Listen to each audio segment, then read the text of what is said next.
Umaasa ang Department of Justice na makukumbinsi nila ang pamahalaan ng Cambodia na hindi sampahan ng criminal cases ang mga Pilipina na na-recruit bilang surrogate mothers sa nasabing bansa.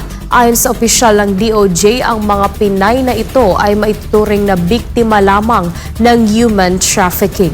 Si Creslyn Catarong magbabalita.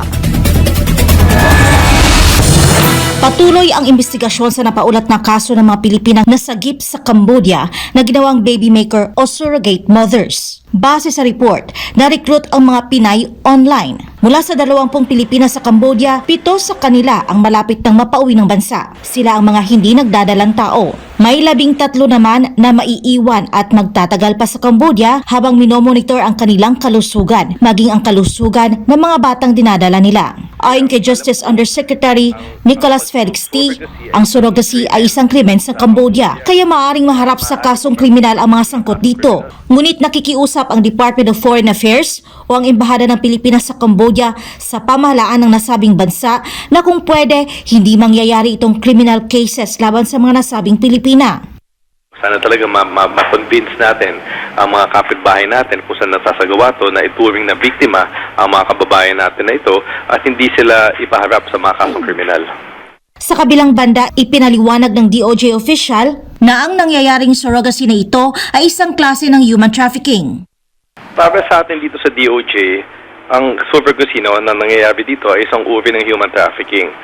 Subalit hindi express, hindi maliwanag sa batas natin, hindi ginagamit ang masalitang surrogacy sa batas natin. Malawak naman yung wika, malawak yung lingwahe ng ating trafficking persons law upang mapasok yung ganitong mga modus operandi. Maaari itong mapasok sa sa illegal adoption, kasi yun naman ang punot dulo ng mga surrogacy nito na ibibigay sa ibang magulang yung bata. Mababatid na noong 2021 pa lang, nagsimula ng mag-monitor ng DOJ sa issue ng surrogacy. Sa katunayan, may naisalba na silang mga Pilipina na nais lumabas ng airport upang maging surrogate mothers sa ibang bansa. Noong nakaraang taon naman, may nasalbang isa na batay sa lumalabas na balita, inalok daw ng hanggang 1 milyong piso para maging surrogate. Nitong Biyernes, ayon sa opisyal, may naisalba na namang 2 Pilipina. Kasama ang kanilang trafficker, humarap sila sa inquest proceedings sa Department of Justice. Sinabi ni Yusek T na dito sa Pilipinas, may tuturing ang 20 Pinay na naisalba sa Cambodia na biktima ng human trafficking.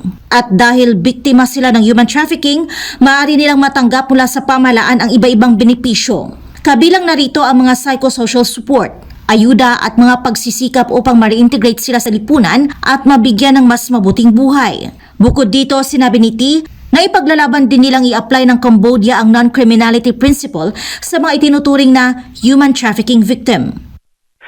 At pinaka-importante, kasama din doon yung non-criminality, So dapat hindi sila, kung may ginagawa man silang krimen bilang isang trafficking victim, hindi nila dapat pananagutan itong mga krimen na to. At yung ngayon ipapaglaban natin sa Cambodia na sana, dahil tinuturing natin silang human trafficking victims, sana itong principle na to, yung non-punishment or non-criminality principle, ay i-apply ng Cambodia sa kanila.